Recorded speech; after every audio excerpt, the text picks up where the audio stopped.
He was America's go-to morning voice for more than 2 decades, providing news to millions of homes and interviewing celebrities and presidents. At the peak of his career, Matt Lauer appeared unstoppable and amassed an estimated wealth of $100 million. However, everything fell apart in one morning in November 2017. As they informed viewers about inappropriate sexual behavior, his co-hosts had to break their voices to announce his firing live on television. What came next? According to insiders, the once powerful TV host disappeared from public life, lost relationships, and is now a recluse who only wants to speak with like-minded individuals.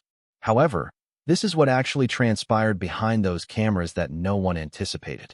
When Matt Lauer started contributing regularly to the Today Show in 1994, he began his rise to prominence as America's morning television king.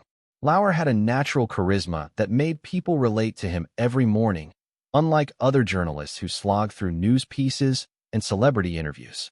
NBC saw his promise by 1997 and gave him a promotion to co-host with Katie Couric. His domination in morning television began with this. Millions of Americans come to rely on Lauer as their go-to source for entertainment, news, and weather updates. He established his image as somebody who could handle any story with skill and grace by interviewing everyone from pop singers to presidents. As his fame grew, so did the financial rewards. From hundreds of thousands to millions, his pay increased until it was reportedly $25 million a year. As a result, he became one of America's best-paid TV personalities, making more money for presenting a morning program than many CEOs of Fortune 500 companies. Lauer maintained a lavish lifestyle, amassed a collection of Hamptons real estate, and relished the seemingly unassailable job security. However, a darker pattern was beginning to emerge beneath this polished public image. Viewers saw the affable host who made their mornings brighter, while his co-workers saw something very different. Rumors of awkward interactions, offensive remarks, and conduct that went beyond professional bounds started to circulate at work. These topics were limited to private correspondence and hushed discussions in break rooms in the early 2000s and 2010s. No one in the network was ready to take on someone with Lauer's degree of authority and clout. The top artist was bringing in a sizable sum of money for NBC. The Today Show routinely earned hundreds of millions of dollars in advertising income while dominating morning television ratings. Uncomfortable questions are often ignored or downplayed when a personality brings in such large sums of money for a network. Around Lauer, those awkward questions were undoubtedly starting to come up. According to later reports, the network was aware of settlements and complaints years prior to his final dismissal, but they kept him on because they thought he was just too valuable to let go. This circumstance went beyond a single man's professional life. It symbolized a whole media empire based on his character from the morning show. Viewers trusted his message, advertisers appreciated his presence, and NBC stockholders were still happy with the earnings he brought in. However, media empires built on shaky foundations eventually break apart, and Lauer's was on the verge of a dramatic collapse. When it would occur was the question, not if it would. One complaint ultimately broke through all the defense and authority that had encircled him for decades on a chilly November morning in 2017.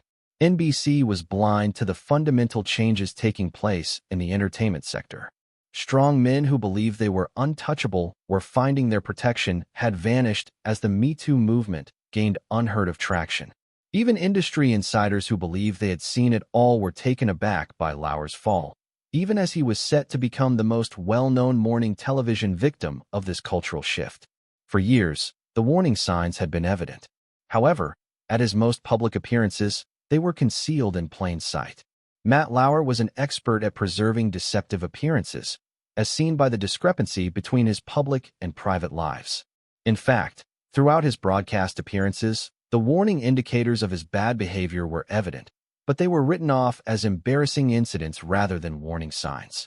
The Anne Hathaway interview from 2012 turned out to be especially instructive. In hindsight, Lauer decided to talk about the paparazzi images that had infringed on her privacy rather than her movie or professional accomplishments.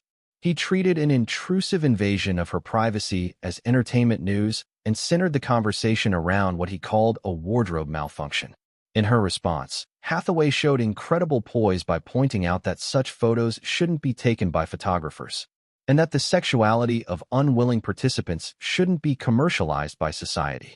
Although her well-spoken criticism emphasized how improper Lauer's strategy was, the episode also exposed a worrisome aspect of his views on women's privacy and limits. His conduct during his interview with Sandra Bullock was also troubling. Lauer mentioned seeing her nude in a movie on multiple occasions, turning into something akin to locker room commentary, what ought to have been a formal promotional interview. Despite her obvious discomfort, he persisted in making jokes about her naked scenes being his screensaver. The ease with which he made such remarks to well-known celebrities raised questions about how he may act towards staff members who were much less able to protest his actions. Several sources claim that as Lauer's prominence increased, his behavior behind the cameras became more problematic. According to reports, there was a culture at the Today Show where making offensive remarks or acting inappropriately was accepted, and anyone who voiced concerns was either shunned or fired. Later, footage of Lauer saying offensive things while he thought the cameras weren't filming came to light. In one case, he liked The View and encouraged a female employee to keep a hunched-over posture. These circumstances were especially concerning because of the power dynamics. His remarks, as the show's star and successful manager, fostered an atmosphere in which staff members felt powerless to protest.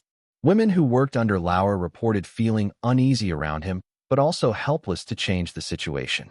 He was the show's main source of income, delivering millions of dollars to NBC as a celebrity. It felt like career suicide to voice reservations about his actions, especially because the network seems more concerned with defending their lucrative star than with resolving issues at work. According to sources, Lauer made remarks about the looks of female colleagues, asked improper questions about their personal lives, and created circumstances that went over professional limits in a number of instances. Resistance was practically impossible due to the disparity in power. It took incredible guts to challenge someone who could potentially end careers with a single phone call. And Curry's story came to represent these processes at work. She ought to have been treated equally as co-host, but instead endured what she later described as months of professional abuse. She tried to direct the female employees' complaints to human services when they came to her for assistance with Lauer's behavior. While Lauer's job and $25 million compensation were retained, NBC fired Curry instead of responding to the concerns. All employees received a clear message from the network's response. It was unacceptable to challenge their top talent. Lauer continued to be too significant, too lucrative, and too essential to NBC's success to be held accountable. Without any real accountability, this setting permitted his behavior to worsen. Everyone knew that the network would put its income generator ahead of the well-being of its employees. Lauer allegedly became entitled to a situation where he was exempt from standard working regulations. It becomes dangerously tempting to believe that one is immune from consequences when one receives treatment as irreplaceable and makes $25 million a year. The terrible thing about this issue was how many lives and careers were lost while NBC remained protective. Instead of having to maneuver around someone whose behavior made their professional lives uncomfortable at best and horrific at worst, female employees, who should have been in secure and supportive work environments, had to do so. But power structures based on victim silencing have their limits, and Lauer's was drawing near. At last, someone was ready to breach the barrier of defense that surrounded him. When one woman made the decision that silence was no longer an option, the collapse started. When NBC executives received a thorough complaint in late 2017, the accusations were too serious and specific to be handled by their prior strategies of media management and quiet settlements. Lauer's career was ruined by an incident that happened during the 2014 Winter Olympics in Sochi, Russia. The lawsuit claims that Lauer ran into a female NBC employee at a hotel bar after she had had a lot of alcohol. The proof that ultimately put an end to his decades-long career was what allegedly happened next. The contact swiftly turned out to be non-consensual after Lauer invited her to his hotel room, according to the woman. She said that Lauer participated in sexual activities with her that she had not consented to and had repeatedly refused, even though she was drunk and unable to give her consent. NBC officials were unable to reject or quietly resolve the complaint due to the specific depth of these charges. Other victims had the confidence to speak out about their own experiences when this complaint was made public. A former producer of the Today Show, who was accused of wrongdoing in 2001. Under the guise of talking about work, she said Lauer called her to his office, locked the door, and asked her to unbutton her shirt. She claims that once the encounter turned into non-consensual sexual intercourse, she became so scared that she passed out and needed Lauer's aid to help her. There were significant concerns about what NBC knew and when they knew it when his personal aide reportedly had to take a lady to the doctor after meeting Lauer in his office. However, it appears that the network was not sufficiently alarmed by this incident to look into it or take any action at the time. Other ladies came forward with comparable stories. When she refused to have sex with Lauer, he allegedly exposed himself to her in his office and subsequently subjected her to professional reprisal. An adult toy with a note explaining how he planned to use it with her was described by another as an improper gift. There was no denying the pattern. Several women over a number of years have described persistent behavior in which Lauer used his position of power to put them in circumstances where they felt pressured to accept his advances and threatened to terminate their careers if they didn't. Suggestions of institutional awareness inside NBC gave these accusations more credence. According to sources, the network used non-disclosure agreements to covertly settle various complaints over a number of years, silencing victims and permitting Lauer to carry on with his actions. If true, this implied that NBC was effectively encouraging predatory behavior while making money off of his ongoing presence. NBC released a statement refuting any covert settlements after investigative journalist Ronan Farrow looked into these allegations, describing the cited transactions as standard exit agreements unconnected to misbehavior complaints. But according to Farrow, who had played a key role in bringing the Harvey Weinstein affair to light, there was proof and paperwork that such settlements existed. Because the Sochi tragedy embodied every bad aspect of the situation, it became especially harmful. At one of the biggest athletic events in the world, NBC's most dependable morning host allegedly preyed on a weaker coworker while promoting the network. In addition to the human cost, the crisis had disastrous network optics. During this time, Lauer's history of poor on-air behavior also came into focus. During his highly criticized 2006 interview with Britney Spears, he questioned her suitability as a mother, made reference to paparazzi pictures, and basically made her cry live on TV. This interview was later used in documentaries that looked at how the media handled Spears, showing how it exacerbated rather than helped her mental health issues. NBC couldn't have come at a worse cultural moment. The controversy involving Harvey Weinstein had already shown how powerful people in the entertainment sector could suppress victims for decades. As the Me Too movement gained traction, viewers were unwilling to ignore wrongdoing by their favorite celebrities. NBC was in a precarious position. There would be severe public outrage and possible legal repercussions if they continued to defend their best-paid celebrity. They couldn't use their old crisis management techniques because the complaint was too specific, the proof was too strong, and the cultural moment was too sensitive.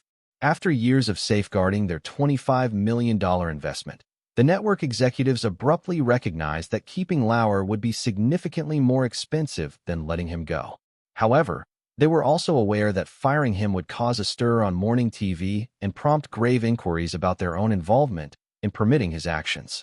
Nobody could have predicted how swiftly and totally everything would go apart after that initial complaint penetrated their defenses. Matt Lauer's career came to an end on November 29, 2017, and he began a total withdrawal from public life. His co-hosts had to break the devastating news to millions of viewers who had relied on him for decades after NBC executives decided to fire him so quickly that Today's Show staff only found out about it hours before it aired. Hoda Kotb and Savannah Guthrie found it difficult to disclose that their colleague had been fired for inappropriate sexual behavior. Viewers who had welcomed Lauer into their homes every morning for more than 2 decades were incredulous, as evidenced by the obvious shock on their faces. It was seen by many as a basic violation of trust. The initial effects were disastrous. Overnight, Lauer went from being one of the most well-known media personalities in America to becoming a total industry outcast. No production firm would collaborate with him, no network would consider hiring him, and no amount of cash or connections could undo the harm to his reputation. The financial impact was significant. His $25 million yearly salary was immediately terminated by NBC. Furthermore, Lauer did not get any further money above what he had previously earned, in contrast to numerous celebrity scandals that involved golden parachutes or covert severance packages. The network made it quite evident that they were completely cut off from their former star. It's possible that the personal expenses outweighed the financial and professional losses. Sources close to Lauer claim that the man who used to attract attention at every industry event and Hampton social gathering was now totally alone. Almost instantly, the social circle that had previously centered around his famous status dissolved. Old acquaintances stopped calling, and invitations stopped coming. According to reports, he had lost a lot of friends, with those who had first kept in touch later stopping their outreach. He became more careful about who he interacted with, according to sources. Instead of confronting reality, he would rather surround himself with people who would confirm his version of events. Geographic retreat was another aspect of the isolation that went beyond social groups. According to reports, Lauer stayed mostly at his Hamptons residence, away from the New York City media landscape, where he had previously held a dominant position. The personality that had thrived on regular interaction and public attention turned inward, shunning public appearances and staying completely out of the spotlight. After reportedly having problems for years, his marriage to Annette Roque ended in divorce. According to sources, Roque stayed in the marriage for the benefit of their children and to support Lauer's career, even though he was aware of his extramarital romances and inappropriate behavior long before the public controversy surfaced. According to reports, even prior to the accusations being made public, they had effectively been leading separate lives. The extent to which Lauer's actions had affected his family was made clear during the divorce process. Whatever remained of their marriage eventually fell apart when the accusations were made public. The public revelation of her husband's actions was both a validation and a source of more misery for Roque, who had suffered years of humiliation in secret. Lauer's seeming unwillingness to take full responsibility for his behavior was especially indicative of his current state of mind. According to others close to him, he thought the punishment was excessive for the claimed offenses and felt unfairly handled. His meager attempts at recovery failed, in part because of this victimization mindset rather than one of accountability. He published an opinion post in 2019 defending himself against certain accusations in an effort to re-enter the public conversation. It was a spectacular failure. The article seemed tone-deaf and self-serving rather than exhibiting regret or personal development, which confirmed the public's belief that he still did not comprehend the seriousness of his conduct. There was a change in his romantic life when rumors surfaced that he was seeing marketing executive Shaman Abbas. Even this new relationship, though, brought to light his ongoing alienation from his former life. Uncomfortable circumstances resulted from the couple's attendance at Hampton's parties, where his ex-wife also attended. That demonstrated how his history still followed him. Although it wasn't disastrous, his financial circumstances did drastically shift. He apparently kept a sizable fortune from his years of high income, but his opulent way of life needed to be adjusted. Although real estate investments offered some financial stability, the days of unrestricted spending and the benefits that came with being a television princess were long gone. The most remarkable aspect about Lauer's life after the incident was how almost entirely he vanished from the public eye. Lauer has been virtually silent in a time when disgraced celebrities frequently try to make a return via podcasts, social media, or other channels. No autobiography, no interviews about atonement, and no slow return to the public eye. This lack of presence implies that he either understands how seriously his reputation has been harmed or that he still has hope that he may one day become well-known again. According to either reading, the subject is essentially detached from the truth of his predicament and the irreversible character of his decline. The demise of Matt Lauer went beyond personal wrongdoing to represent structural issues with the way the entertainment industry treats influential people and their victims. His case brought to light the poisonous atmosphere that tolerated inappropriate behavior as long as it did not jeopardize financial results. His dismissal at a time when the Me Too movement was at its height turned his controversy from another celebrity's collapse into evidence that no one was above the law, regardless of their status or financial worth to employers. The way that NBC handled the situation became a model for corporate responsibility and crisis management. They sent a message to other networks and employers that the old ways of handling similar situations, quiet settlements and willful ignorance, were no longer effective by firing him right away without trying to reach a compromise or waiting for legal action. The influence went well beyond morning TV. Industry-wide networks started examining workplace regulations, putting in place more robust reporting systems, and closely examining their own well-known figures who might be doing similarly. The culture that has allowed these circumstances to continue for decades was confronted by the entertainment industry as a whole. Lauer's dismissal was a significant turning point for victims of assault and harassment at work. It proved that speaking up might, in fact, have an impact on powerful offenders, something that had seemed unthinkable only a few years before. What many others before her were unable to accomplish was true accountability, which was attained by the woman whose complaint brought him down. But the case also brought to light the institutional shortcomings that had let this kind of behavior to persist for so long. If rumors of earlier settlements and unanswered concerns were true, it would indicate that NBC has long put financial gain ahead of worker safety. Questions concerning what the company knew, when they knew it, and why they hadn't taken action sooner were raised. This resulted in changes to the media landscape itself. The dynamics of morning shows changed as networks were more wary of power disparities and relationships at work. As businesses realized the financial and reputational costs of neglecting these issues, the casual misogyny that had become commonplace in many entertainment workplaces abruptly became intolerable. Lauer's story also acted as a cautionary tale about the perils of basing a brand on a single person. NBC was exposed to this kind of scandal as they had made such a significant investment in his success and reputation. He took a large chunk of their mourning to establish credibility with him after he fell.